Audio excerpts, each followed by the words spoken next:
Hello everyone, in this video I will present to you another fake CAPTCHA.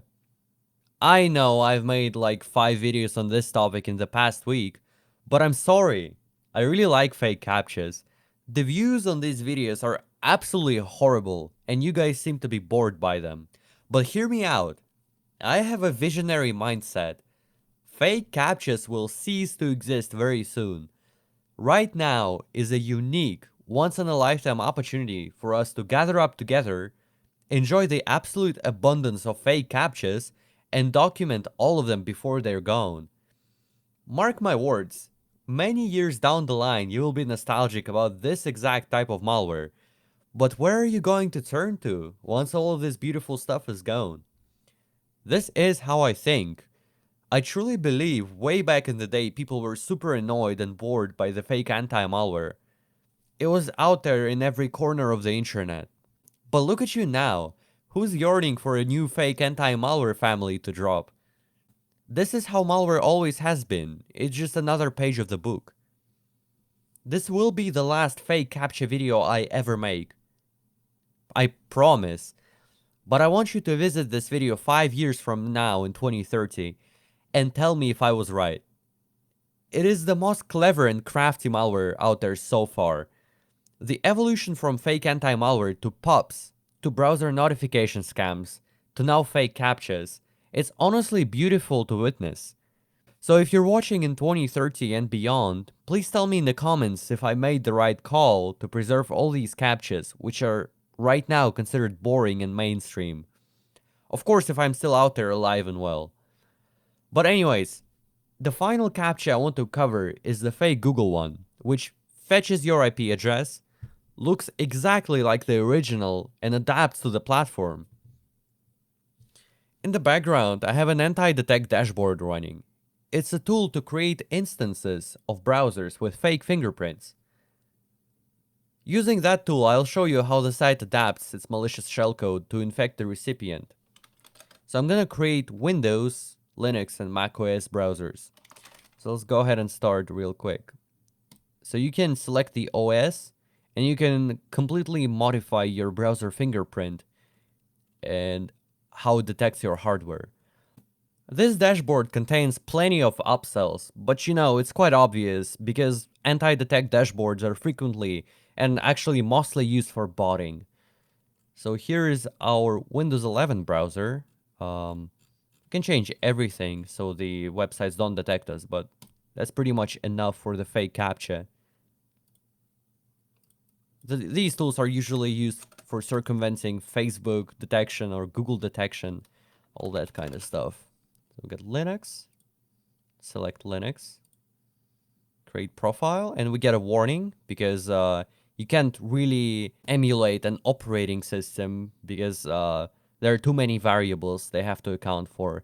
So we create that anyway. We have a Linux browser right here. And finally, let's create a macOS browser. There's macOS. All right. Beautiful. We have 3 browsers and we can start them concurrently. Let's go ahead and do that. There we go.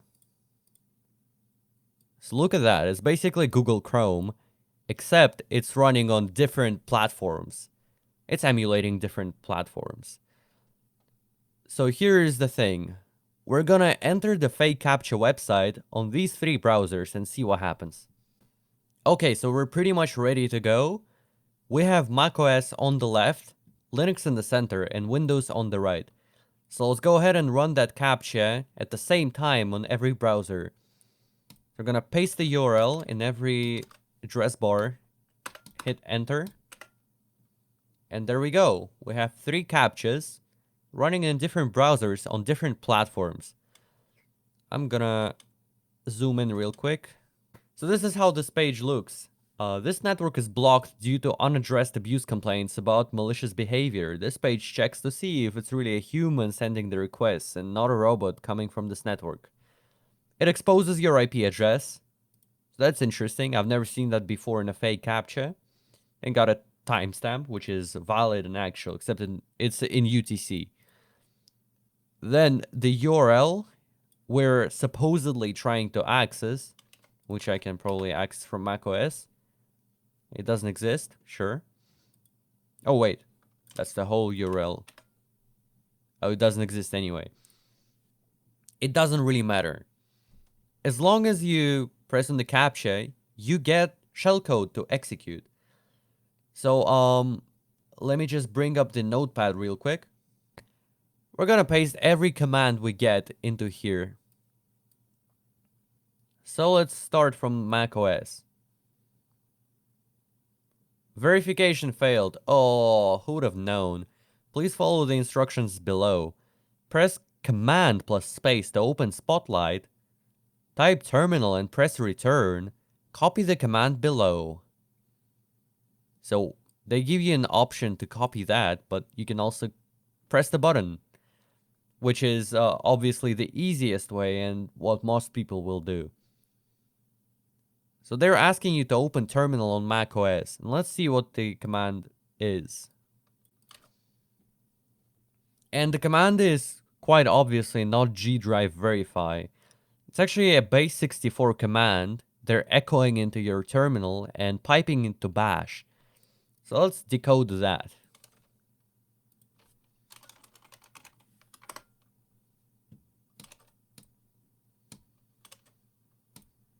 This is the equivalent in normal encoding.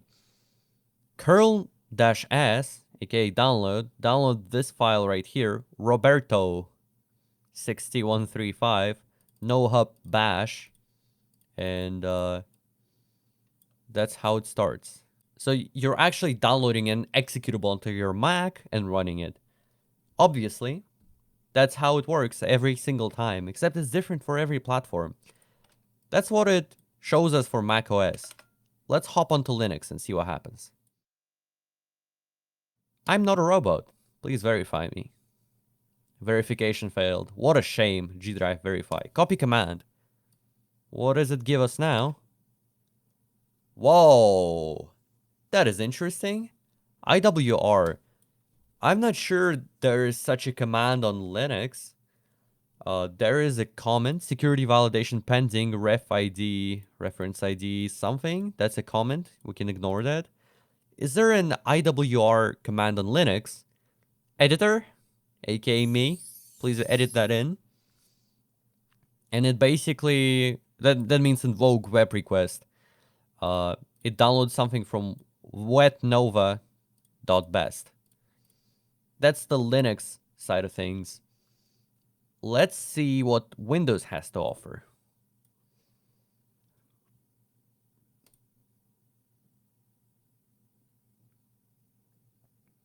Press the Windows key plus X. That is new. So Windows plus X gives you a little power menu right here on the bottom left. And press I to open terminal. And that is true. You can see the I being underlined. That means if we press I, it's opening the terminal. Press Ctrl V and press enter to verify, which we're not going to do. Let's see what the command is. That is the command for Windows. So the idea is basically the same. They give us a little comment at the end so we don't feel suspicious.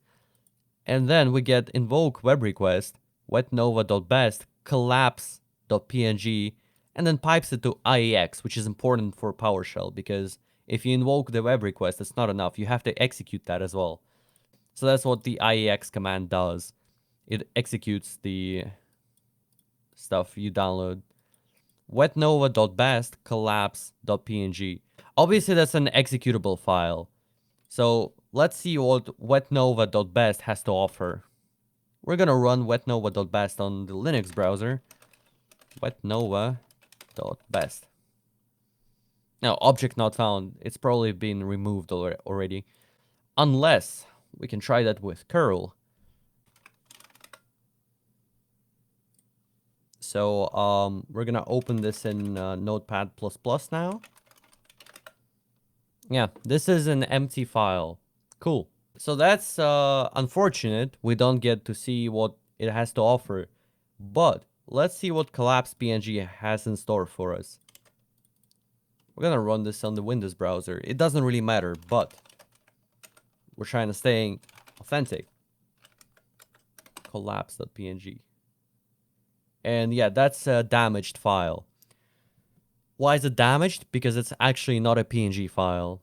It's an executable file. It's a PowerShell script. If we download this PNG file and rename it to TXT, we can actually see what it does. So let's do that real quick. This is the collapse.png inside. It's an obfuscated script with a couple functions. It seems to be juicy. It seems to be really juicy inside. I can't really read that so far, but I can see... Is this a ransomware? AES managed cipher mode cryptography. What? How much you want to bet it's a ransomware? It's definitely hard to tell what's going on here because everything is so obfuscated, but I can see the imports. The imports actually have to be readable. Show window, get console window. What's up with cryptography though? Base 64 string. Oh, you can translate the strings at least. That also means nothing. This must be executable code. I think they just obfuscated it. And they're then concatenating everything together. I have a feeling. Yeah, it's... what they're decoding here is basically a binary file that it's then compiling into an exe. Well, not really compiling, but you know what I mean. It's concatenating that string and then adding everything together to make an executable file. So the executable file is in here because, and the length of it is 2 megabytes, at least in base 64. And the ratio of base 64 is, I think, 4/3 or something like that. This is what you're running being on MacOS. It's being piped to bash. Let's see what this is. Roberto 6135. Yeah, I don't think we're gonna see anything coming from that IP address anytime soon. So apparently that does not work. But the idea still stands. There is a CAPTCHA for every platform, and you can't get away from it. You will get scammed, even if you're on macOS, even if you're on Linux. There is a separate command for every platform that will get you baited. So there it is. Thank you for watching. This is the last video on fake CAPTCHAs that I will make. And be careful out there. Never fall victim to this type of scam, and take care.